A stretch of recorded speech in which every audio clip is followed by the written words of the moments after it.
tuzishughulikie leo.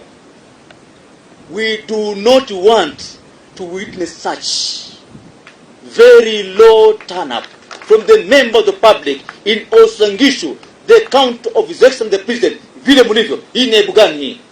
Ni ukweli, Bwana County Commissioner, I felt for you ukiona hakuna watu. Na sisemi hawa walisababisha. Ninasema kutaka na Kenya. Because waleje mimi nakuwa hapa nakuwa na wasiwasi. Nimeambiwa some people are sabotaging your government. Sijui kama ni nyinyi, ni suspects, ama ni wengine hatuelewi. Because mimi nauliza nani, huyo afadhali anauliza machiefs. Sasa mimi nauliza nani, si ni nyinyi? Kwa hivyo nataka tuseme Mungu akipenda kule mbele, mkae chini kule. Mungu akipenda kule mbele. Mambo ya national holidays kama hizi zinaweka umuhimu sana. Wakati ule mbele ni ungeona bendera kwa kila duka, na hiyo duka imefungwa mpaka speeches ziishe zisifunguliwe. The video clip that we've just heard is the soundbite of Uasin Gishu County Commissioner venting frustrations on the chiefs for failing to mobilize the crowd in William Ruto's backyard to attend the Jamhuri Day celebration.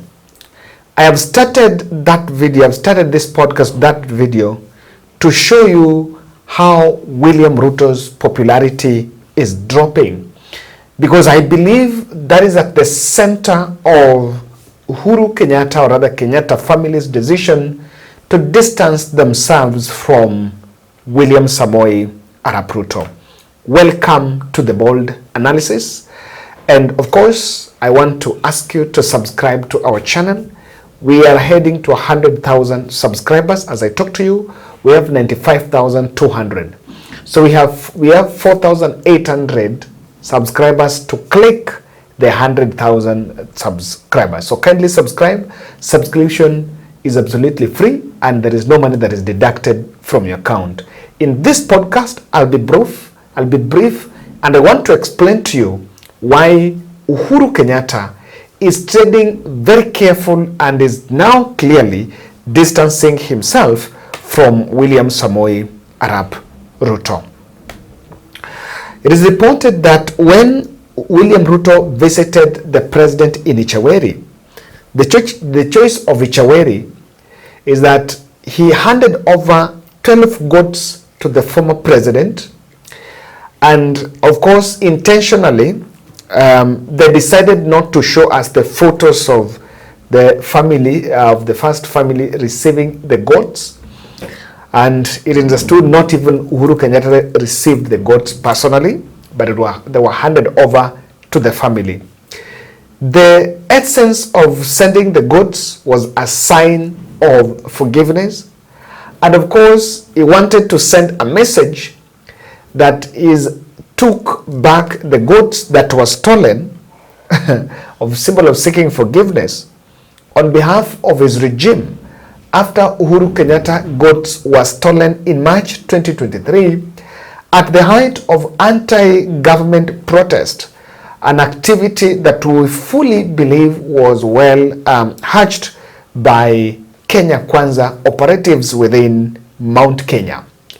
And so when he took those goats, it was a symbol of asking for forgiveness, and of course wanted to send a message that the regime took back the goats to the former president. I think if that was to be done, they would have met at Northland City. But of course, that did not get the nod of the media, and that story was not amplified until today, when Nation did that story, and of course explaining that indeed 12 goats were given to the first family. Even during the speeches, I think one thing that Uhuru Kenyatta, the reason Uhuru Kenyatta didn't amplify it is because he didn't want to show that I have now got back my goats and the sheep from the president, or from Kenya Kwanza. Now I am now in good terms with them. So they decided, even the statement from Kanzedena, it did not cover, or rather did not, that was not put there, and I want to believe it was a very strategic move. I have realized that immediately after that meeting, on Wednesday, which was 2 days later, the president, the Star did a story, and I did analyze that story here, saying that William Ruto was actually reached a deal with the former president so that Muhoho Kenyatta will be appointed to the cabinet with a plan for him for more advanced role, or probably becoming a running mate in 2027. I did analyze that video in this podcast, but if you follow my podcast here, I said that the story came on Tuesday night, and I did it the following day on Wednesday afternoon. By the time I was doing that video, my interest, or rather my observation, was neither Uhuru Kenyatta nor President Ruto's handlers had come out to fact check and flag that story as either fake or misrepresented or just falsehood. So because it took that long before that story could be fact checked or maybe flagged by different quarters, I did believe, and I said that it was actually statecraft. However, Jeremiah Kioni has emerged and distanced and speaking on behalf, or rather speaking as the voice of Kenyatta family. He's saying that there is nothing like Muhoho Kenyatta taking over a cabinet slot, and of course confirming that the former president will remain on the accountability edge to checkmate the regime that succeeded him, in a statement that Jeremiah Kioni said here. Everybody wants to mention Muhoho Kenyatta na kumweka kwa cabinet. If you ever wanted to be in cabinet, ageitia kitambo. Kama hauna kuandika, tafuta jina ingine weka hapo. Hata andika jina yako, wachana na yake. They are not interested in some of those things. We are just trying to ruin people's names. Jubilee Party, ambayo ni chama kubwa, na kwanza mwenye anasumamia one of the wale wanasumamia National Elections Board, Bishop ni Catherine Paraso. This is a member of the National Elections Board ya Jubilee.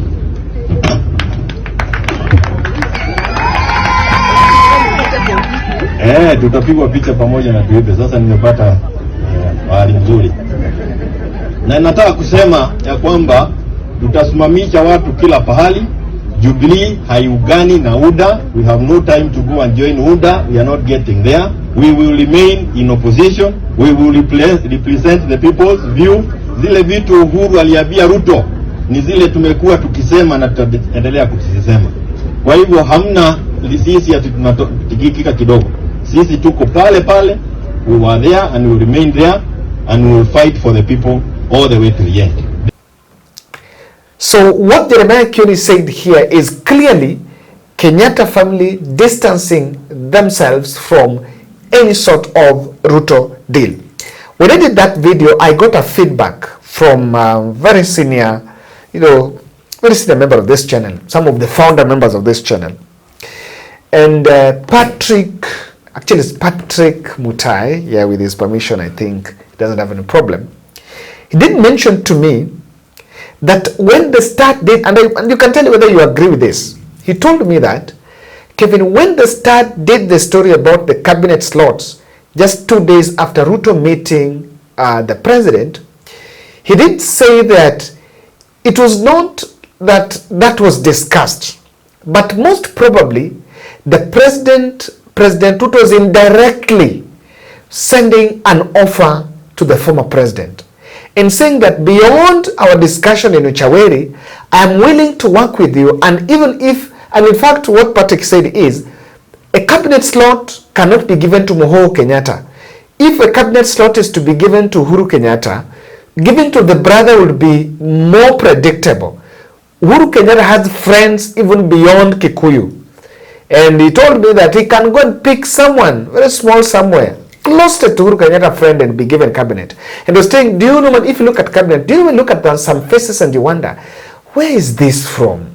you look, you cannot associate it with Raila, you cannot associate him with Musalia, you cannot associate him with, you seem to see him that it's from nowhere. But in real sense, it is such kind of docket that people like Uhuru can be dragged. And he said that if Uhuru Kenyatta raises his voice to denounce that deal, then he shall have said clearly that what William Ruto was offering, he's not in for it.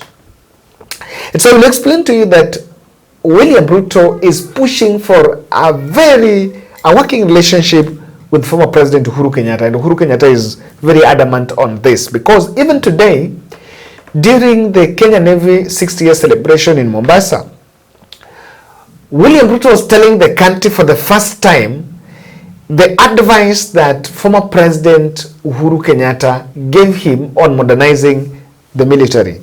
And in the last 2 months, I have been in discussion with the leadership of the Ministry of Defense and CDF and his team on how we can modernize the capabilities that exist in our military.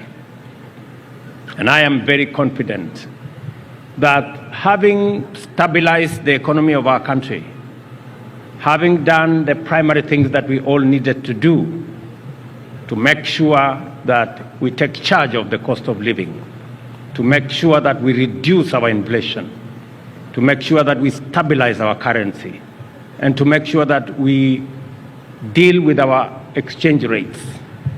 And now that our housing plan is on course and our universal health coverage is on course, I can now confirm that we are ready and in a place where we can deploy resources in the modernization of not just our police, but much more importantly, our military.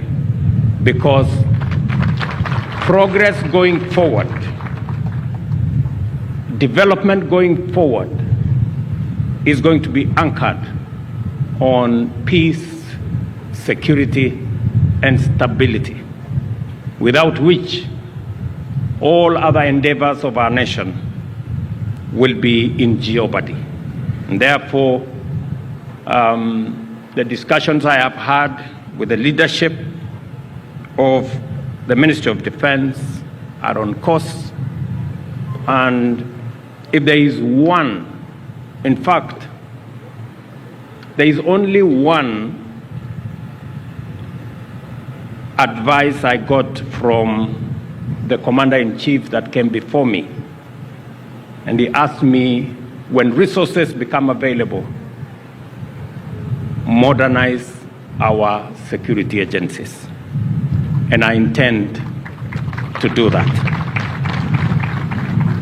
As a force, we would not have reached this proud milestone. Now you will understand and you will agree with us that since that meeting in Ichaweri, President Ruto's handlers have been keen on pushing a narrative that Uhuru Kenyatta and William Ruto are having a working relationship. Something that I think has now come out clearly. And in fact, at Jamhuri Day celebrations, the speeches from Kindiki and Sakaja were actually insinuating that Uhuru Kenyatta and William Ruto are part, and Raila Odinga are part of the broad-based, the blood-based, that one.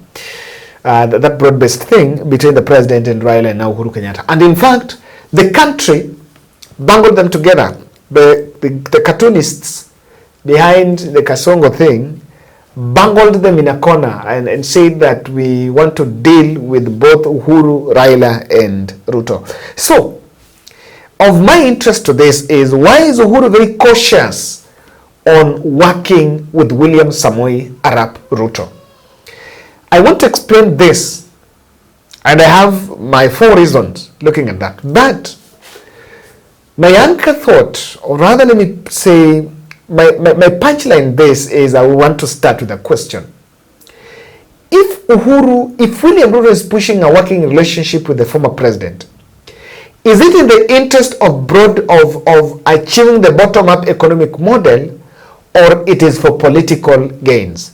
It goes without no say, it goes without any doubt that William Ruto is simply looking for political bonker points from Uhuru Kenyatta. And in my podcast here, I did say that the main issue here is how Ruto can get the election in 2032. So, even if it means bringing Rigathi back into the fold, that will have to come. If Ruto realizes that I have to bring Rigathi back to get second term, that is his interest. And Uhuru Kenyatta and Raila are just there to sanitize him. Even if he loses and there's rigging and whatever happens, he's just going to he's just looking for some legitimacy. But why is Uhuru Kenyatta a bit cautious? Remember, it is the former president that warned the country about the danger of electing President Ruto. He went to Mount Kenya, speaking his local dialect. He warned the region against electing William Ruto. Now, true to that, what Kenyans, the kind of, the kind of regime that Kenyans have experienced around on Ruto, when Ruto is in power, is in conformity, is in, to a high percentage, is in conformity with the warnings that Uhuru Kenyatta did. So, now it will be very difficult, and I think Uhuru Kenyatta might also have realized that even if I come and endorse William Ruto, I'm going just to show how inconsistent I am, and in fact, it will just show how I'm pursuing my personal interest and not based on principle. Number two,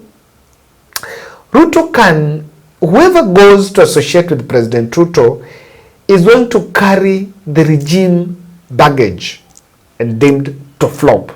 Let me tell you, if Raila loses AUC, or no, let me not say he loses, because we believe in must lose. If Raila decides to go to the ballot in 2027, that will be the end of broad-based administration. And the experts that were injected in government by Raila, if they decide to go against the president, both Raila and Uhuru, if they distance themselves from William Ruto after even having a short working relationship with him, they're the ones that will be blamed, that the ones that really killed the regime, that the one that sabotaged the regime. So I think this is something that they can look at. The other issue is the Mount Kenya backlash. Of course, I say the reason why Uhuru Kenyatta is needed so that he can counter Rigathi. But if you do your own intelligence, you pick your own intelligence, you'll realize that Uhuru may not do much. I think the break point between Mount Kenya and President Ruto was not regarding impeachment. It was about the unmet pledges. And lastly, Uhuru may not be seen as a man antagonizing Matiang'i and Kalonzo axis on 2027 political contest. Yeah, but Kalonzo, Matiang'i, there is that opposite side that is trying to look for they're trying to make their political way, and probably, I don't know if if Kenya Kwanza now want Uhuru to endorse William Ruto, if by that time, because after Uhuru left power, they told Uhuru not to appear anywhere in the political circles. So I think he will still remain consistent and not engage in the political circles, because that will really jeopardize other candidates that will go against the president. Thank you.